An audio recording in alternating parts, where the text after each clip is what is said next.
Muy buenas tardes, queridos amigos, estimados hermanos. Hoy es sábado 16 de agosto del año 2025 y vamos a comenzar a reflexionar la lección número 8 de Escuela Sabática, que se titula El pacto en el Sinaí. Ustedes vieron lo que hice a los egipcios y cómo los tomé sobre alas de águila y los he traído a mí.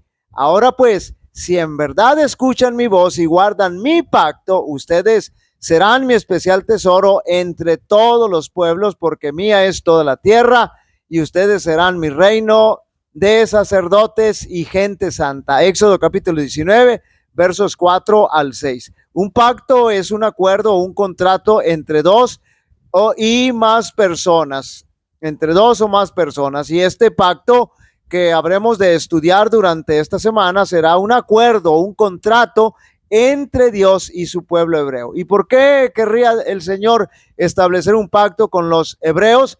Bueno, el asunto es bien claro que en el verso de memoria que acabamos de mencionar, y también este texto expresa lo que el Señor querría ver en su pueblo. El Señor había librado a los hebreos de la esclavitud egipcia y los había sacado para llevarlos a tierra prometida, pero ese era su destino territorial y físico. Sin embargo, note bien ahora, la obra espiritual que el Señor hizo con ellos se realiza desde el momento en que los libera. El Señor los había sacado de la esclavitud, note bien, y los había atraído a sí mismo. Este es el mensaje teológico importante, y el propósito fundamental era hacerlo su especial tesoro entre todos los pueblos, porque mía es toda la tierra, y ustedes serán mi reino de sacerdotes y gente santa. Pero había una condición muy importante que cumplir, y era que guardaran su ley, que se había convertido en la base del pacto. Noten que aquí se refuerza uno de los elementos importantes del pacto, del pacto, del acuerdo, del convenio, el contrato: el cumplimiento de las obligaciones para poder reclamar los derechos o para hacerse acreedores de los derechos. Pero para poder obedecer y mantener vigente el pacto, tendrían que tener la fe verdadera, que es la que da como resultado la obediencia. Debían ejercer fe. No la tenían, pero el Señor se las podía dar. Por lo tanto, es muy importante que tengamos bien claro en qué consistía el primer pacto o el pacto antiguo, porque de esta manera vamos a identificar y a entender en qué consiste el nuevo pacto. Ahora, yo quiero que noten que el Señor, a las primeras de cambio, de la noche a la mañana, no es que quiera rescindir el contrato, no porque su pueblo se haya equivocado una vez, dos veces o las que fueren. No quiere decir que el Señor está presto para terminar y anular su pacto.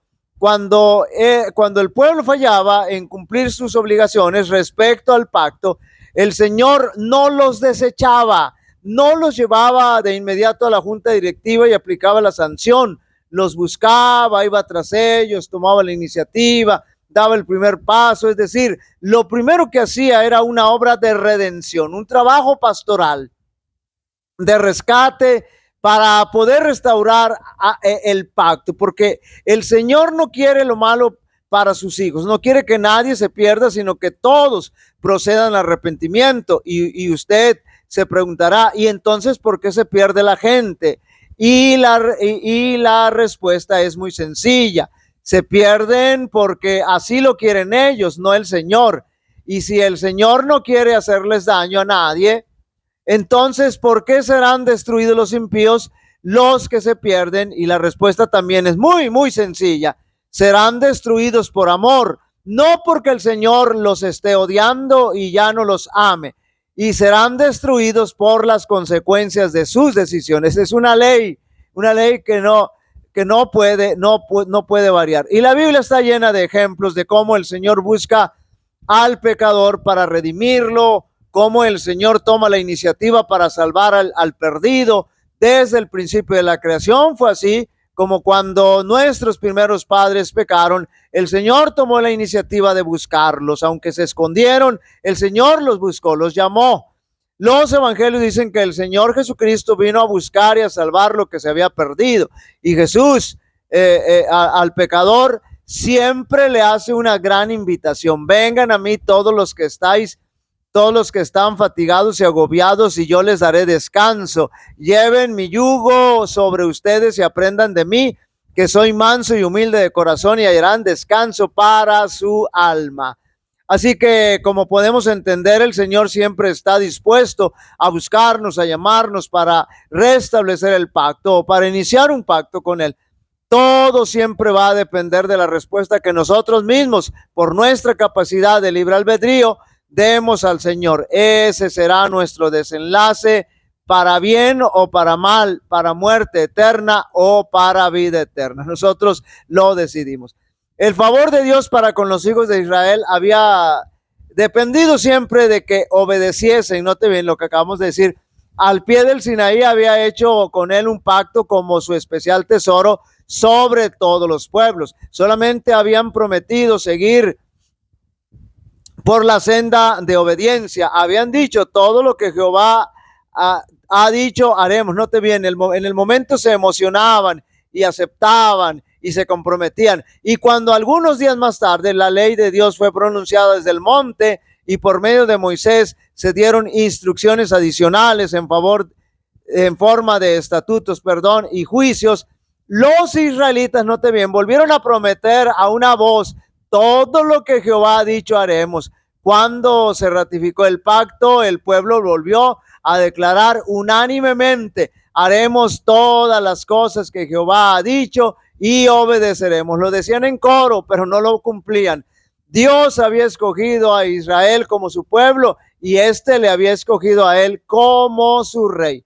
Dios los llevó al Sinaí, manifestó allí su gloria, les dio la ley con la promesa de grandes bendiciones, note bien, condicional, siempre que obedecieran. Ahora pues, si diereis oído a mi voz y guardareis mi pacto, vosotros seréis mi reino de sacerdotes y gente santa. Los israelitas no percibían la pecaminosidad de su propio corazón y no comprendían que sin Cristo les era imposible guardar la ley de Dios sin Cristo.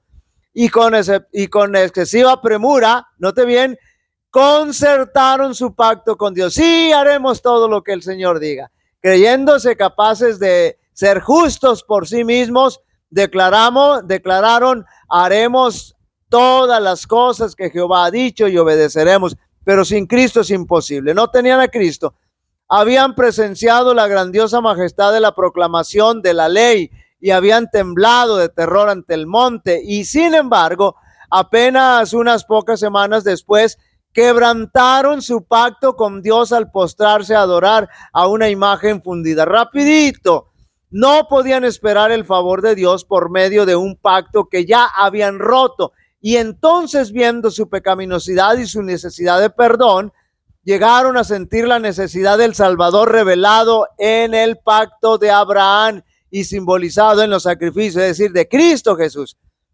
De manera que mediante la fe y el amor se vincularon con Dios como su libertador de la esclavitud del pecado. Ya estaban capacitados para apreciar las bendiciones del nuevo pacto. La misma ley que fue grabada en tablas de piedra, note bien, aquí está el nuevo pacto. La misma ley que fue grabada en tablas de piedra es escrita por el Espíritu Santo sobre las tablas del corazón. Este es el nuevo pacto. En vez de tratar y establecer nuestra propia justicia, aceptamos la justicia de Cristo. Su sangre expía nuestros pecados. Su obediencia es aceptada en nuestro favor. Note bien la justificación, la justicia imputada, ahí está. Entonces el corazón renovado por el Espíritu Santo producirá el fruto del Espíritu. Mediante la gracia de Cristo viviremos obedeciendo a la ley de Dios escrita en nuestro corazón. Este es el nuevo pacto. Al poseer el Espíritu de Cristo, andaremos como Él anduvo. Por medio del profeta, Cristo declaró respecto a sí mismo: el hacer tu voluntad, Dios mío, hame agradado, y tu ley está en medio de mis entrañas. Y cuando vivió entre los hombres, dijo: no me ha dejado solo el Padre, porque yo lo que a Él agrada hago siempre. Queridos amigos y hermanos, durante esta semana estudiaremos el pacto establecido en el Sinaí pero es importante que percibamos el aspecto espiritual que nos deja un gran mensaje teológico. Jehová te bendiga y te guarde. Jehová haga resplandecer su rostro sobre ti y tenga de ti misericordia. Jehová alce sobre ti su rostro y te dé paz. Y pondrán mi nombre sobre los israelitas y yo los bendeciré. Dios bendiga a cada uno de vosotros.